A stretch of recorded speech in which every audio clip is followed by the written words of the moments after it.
Óyeme, Reinaldo, yo quisiera que tú nos dijeras cómo se organizó, cómo se formó tu brigada.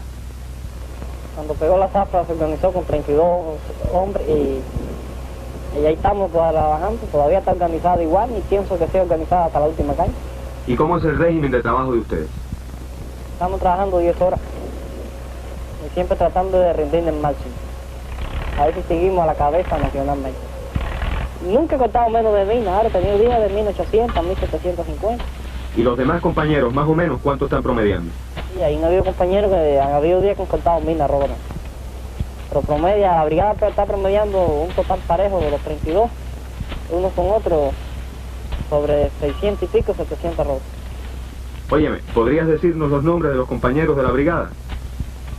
Está Esteban Cabrero, Carl Lego, José Mac, Alberto Hernández, Alberto Molina, Israel Mosquera, Juan Mosquera, Rolando Mosquera, Graciliano Monterrey, Elías Ramos, José Manuel Alfonso, Lázaro Monterrey, Alberto Sosa,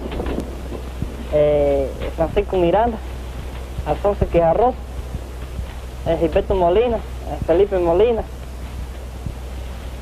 Totalmente, son 32, pero es que, vaya, todos no lo tengo en la memoria. ¿Qué sentiste al ser designado héroe nacional del trabajo?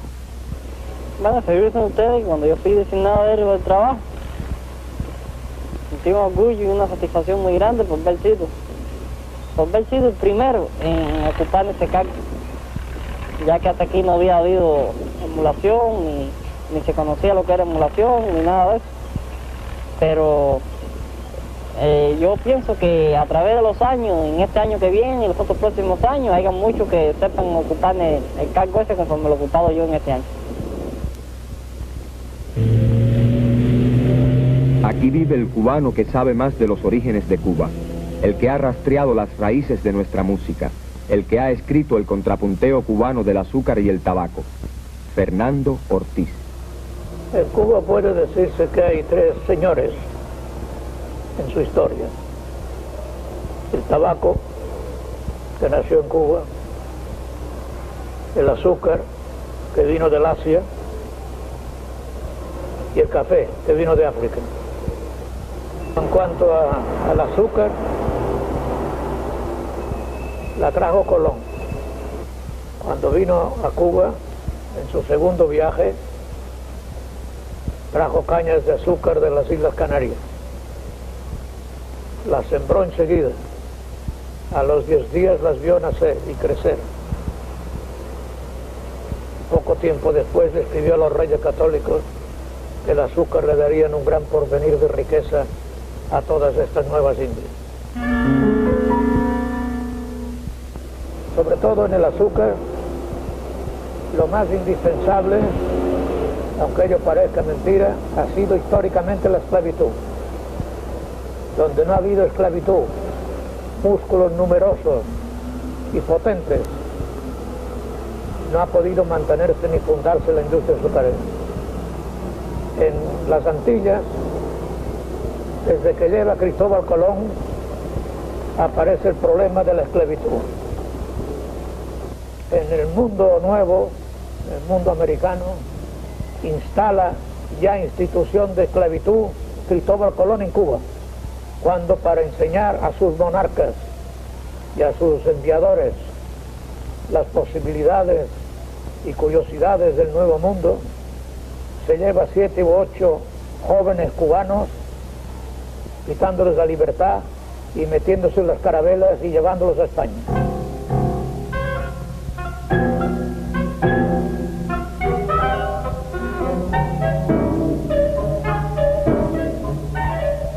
Sobre habitantes que creían estar en el paraíso, cayeron hombres de presa dispuestos a enriquecerse por todos los medios. Saquearon, violaron, extinguieron a quienes vivían en esta tierra. Arrancaron a otros de la suya para echarlos a trabajar y morir en esta. Eso se llamó la conquista. En medio de violencia se empezaría a hacerse el cubano. En casi toda Europa, el período esclavista concluyó hace más de 1000 años. En Cuba, todavía viven hombres y mujeres que recuerdan haber sido esclavos. Mi mamá era africana. yo no sé a Cuba. Mi hermano, yo solo queda. Porque figúrense que el primer temporal que vino aquí a Cuba fue el temporal del 60 y yo lo vi. Mi mamá era esclava, mi papá también era esclavo, mis hermanas también eran esclavas. Así, ¿cómo no? Mi mamá y mi papá sí fueron esclavos, y los tíos míos y la tía. Yo fui esclavo, ¿tú me entiendes? Yo trabajaba para el amo. ¿Qué? Que si yo bailaba, que era un temporal para el baile. Los bailes no se me escapaban a mí cuando yo estaba joven. Me veis que mi amo me empaquetaba bien. Me ponía buena ropa, zapatos. Bueno, sí, ¿no? El amo me tenía echado para dentro.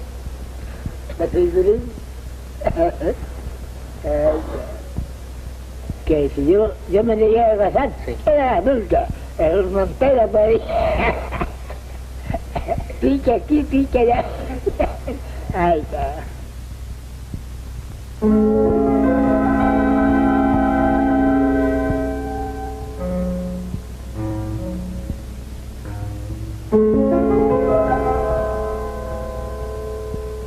En barracones vivían, muriendo, los esclavos del azúcar. En la novela Cecilia Valdés se nos recuerda que los hacendados llamaban a estos antepasados nuestros sacos de carbón. No los consideraban seres humanos, sino cosas. Como cosas los compraban, los trasladaban, los amontonaban. Como cosas los anunciaban en hojas impresas. Así se anunció a nuestros antepasados, y no en un país extraño ni en un tiempo remoto. Aquí, en Cuba, en los periódicos del pasado siglo. Los menos infelices de esos hombres iban a realizar tareas más o menos urbanas. Un quitrín, por ejemplo, remataba en un esclavo. Los que habían llegado a la ciudad podían reunirse, cantar y bailar el Día de Reyes, instante raro en que su gran música y su gran danza, venidas con ellos desde África, salían a la luz de la isla.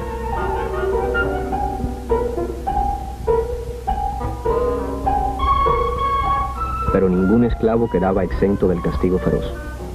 En el campo o en la ciudad, eran cosas. Y había que recordárselos. Había que domar su rebeldía que les hacía creerse hombres.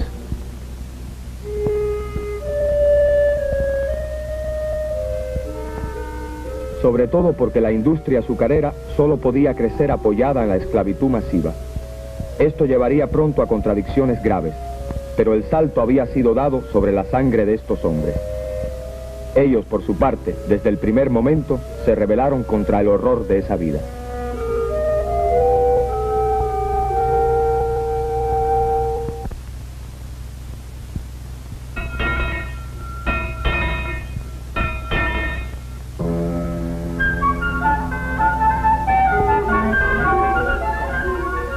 Y cuando aquellas contradicciones estallaron, los más radicales de los hacendados, encabezados en la de Majagua por Céspedes, decretaron la guerra contra España y la abolición de la esclavitud, hace poco menos de un siglo.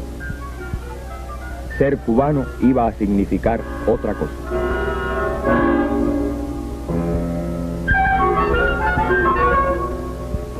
El primer cañaveral lo hizo en la isla Quisqueya o Santo Domingo un catalán, Ballester, probablemente judío. Pero hacer un cañaveral no es hacer azúcar. Había que adoptar un sistema de prensas.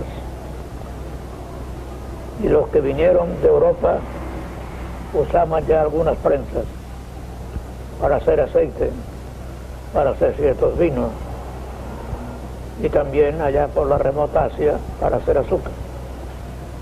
Pero hay que fijar una idea, es la que dirige toda la historia del azúcar en Cuba y en todos los países. El azúcar es una industria, una producción, una agricultura, todo a la vez, entretejido, entramado una con otra y de esencia capitalista. Porque sin gran capital no se puede hacer un ingenio. ni por pequeño que éste sea.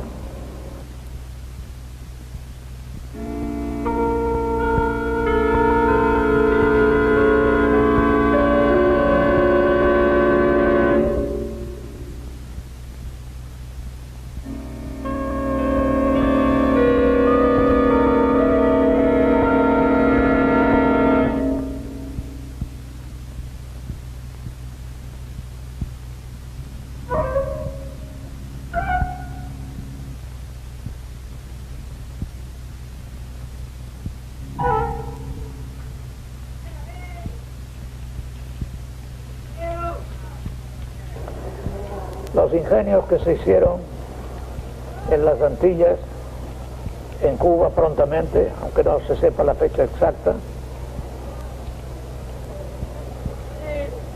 eran los que se llamaron después trapiches, que se movían por fuerza animal, de hombre o de caballo, de bueyes, dando la vuelta a los ejes de la prensa, en forma muy parecida a las norias que usan todavía los árabes y que se usan en regiones españolas de cultura árabe muy intensa.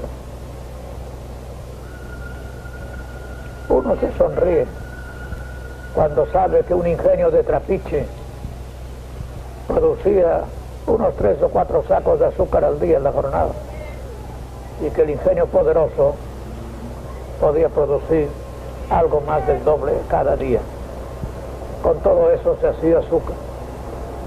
Azúcar no con la perfección que después se ha logrado, pero azúcar mulata, con meladura,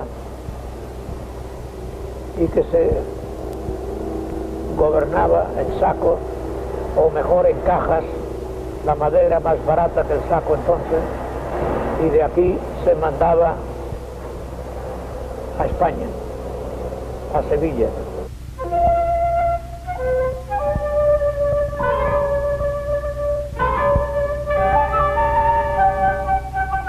Well, I came here, what I done in Cuba here before, first time in my life. Al esclavo con ese nombre sucedería el esclavo asalariado, traído en pleno siglo XX, por ejemplo, de la cercana isla de Jamaica. I leave the tailor shop, and then I stray out in the field.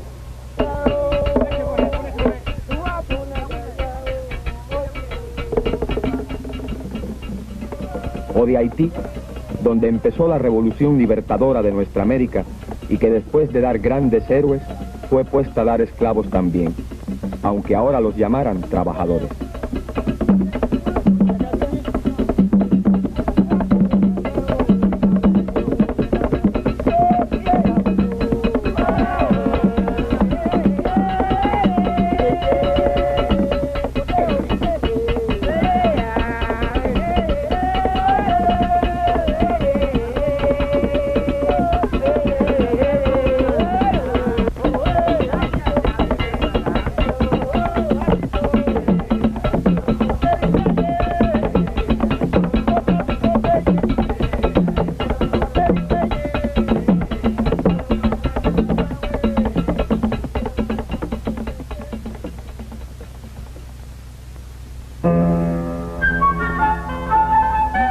Ya desde el siglo XIX, por otra parte, la industria azucarera cubana contaba con trabajadores chinos. Me llamo Felipe. Yo vine en Cuba, tiene 16 años, en el año 1920, y tiene 44 años en Cuba.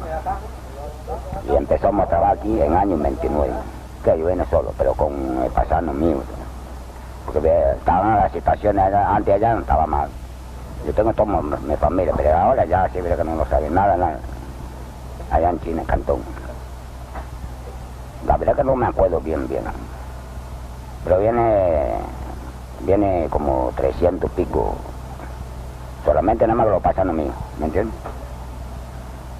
Y cuando venga, me trata bien, tiene buena comida y todo. Mucho. Tiene como 18.000 chinos en Cuba. Lo que viene más chino el año 1918, 19, 20, hasta 23. Entonces está prohibido. Ya no permite el chino que viene en Cuba. Tampoco, antes tampoco permite que viene la mujer, ¿me entiendes? Todo el mundo viene solo.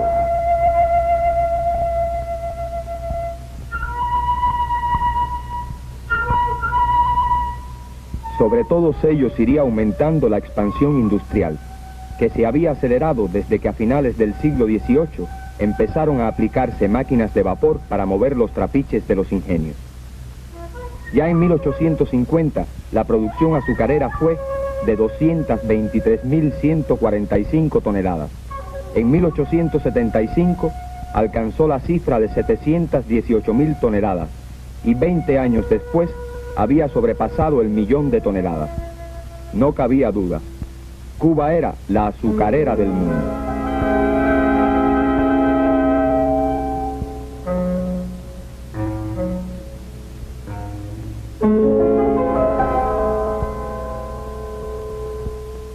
Buena parte de aquella etapa de crecimiento impetuoso ha dejado también ruinas.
Yo empecé aquí a trabajar en el año 32 en el departamento de gas y trabajé aquí de peón de limpieza. Después ascendí a la retranca y de la retranca ascendí a la máquina a trabajar y llevo trabajando aquí en todas las máquinas he trabajado. Y ya en esta llevo unos cuantos años ya trabajando.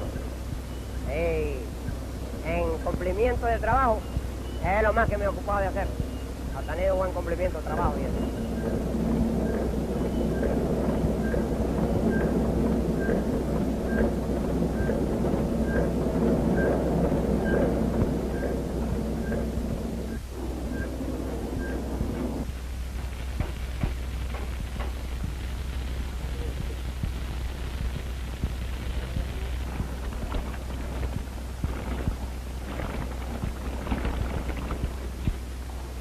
Algunos trabajos, muy pocos, sobreviven como en los primeros tiempos. Así en las fábricas de raspadura, cuyos tachos, espumaderas, trenes de pailas, reproducen los métodos más primitivos de elaboración de azúcar.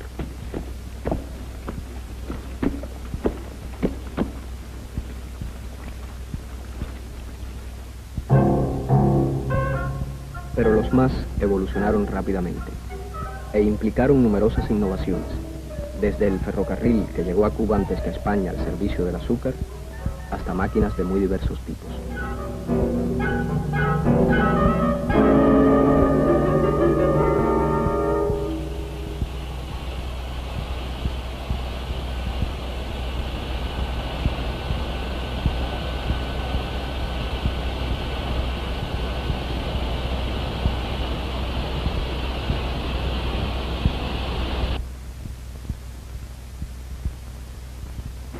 Bueno, yo llevo 40 años trabajando aquí y empecé de limpieza y después me pusieron de tiflero y fue de ayudante tacho, de puntista. Y ahora soy jefe puntista del Sur Norte. Cuando yo vine aquí, el ingenio era de 2 tantes. Y fueron ampliando, ¿comprende? Y según fueron ampliando, fueron poniéndole más aparatos. Y ya sucesivamente ya está montado un sistema de que muere casi 1 millón de arrobas.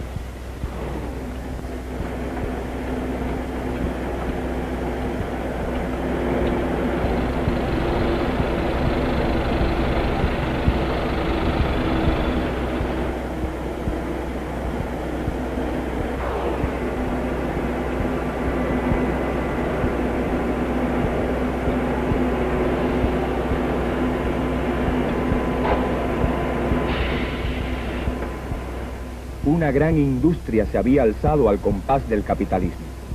Los numerosos ingenios del siglo anterior dejaron el sitio a unos cuantos poderosos centrales.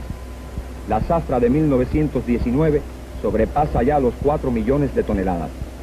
En 1925 y 1929, la cifra va más allá de los 5 millones.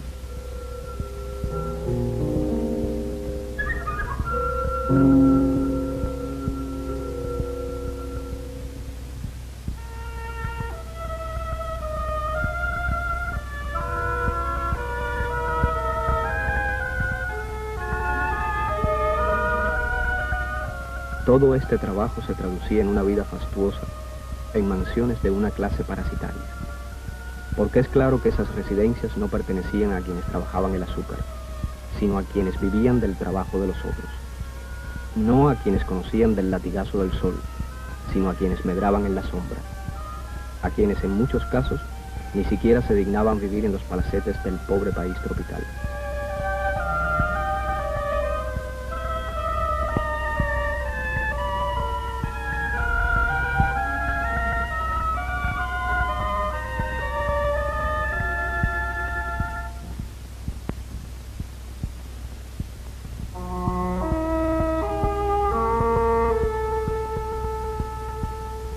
Para los otros, para quienes trabajaban, eran el tiempo muerto, la miseria, la desocupación.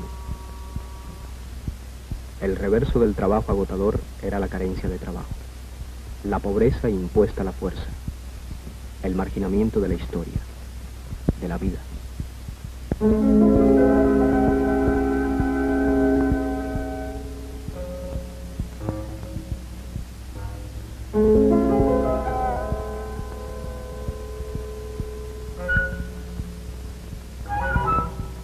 ¿Alguna vez, provocado acaso por una calamidad internacional, podía elevarse el precio del azúcar? En Cuba se popularizó el término bíblico las vacas gordas para designar esa engañosa y momentánea bonanza en que corría el dinero y todo parecía facilidad, espuma.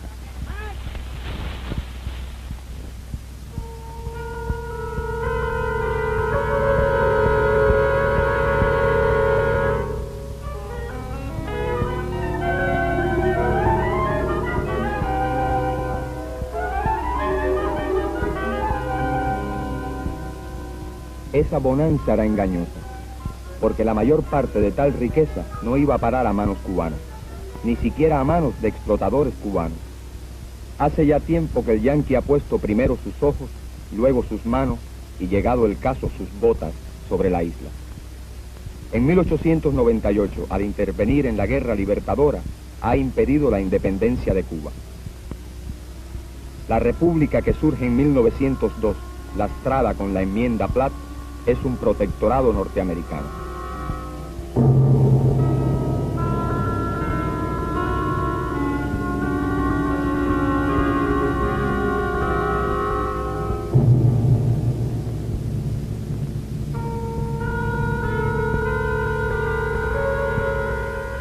Una y otra vez desembarcan tropas yanquis para defender vidas y haciendas, sobre todo haciendas estadounidenses. El monumento al Maine es símbolo del nuevo coloniaje.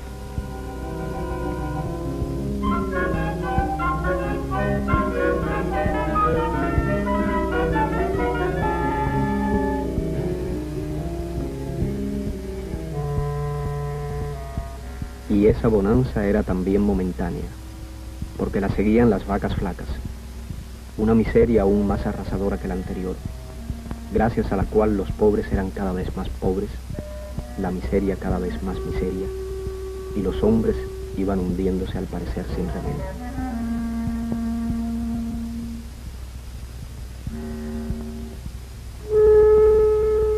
La profunda inestabilidad económica no podía dejar de engendrar una inestabilidad política igualmente profunda. De manera confusa en unos, con mayor lucidez en otros, la República conocerá violentas luchas contra la nueva situación colonial del país.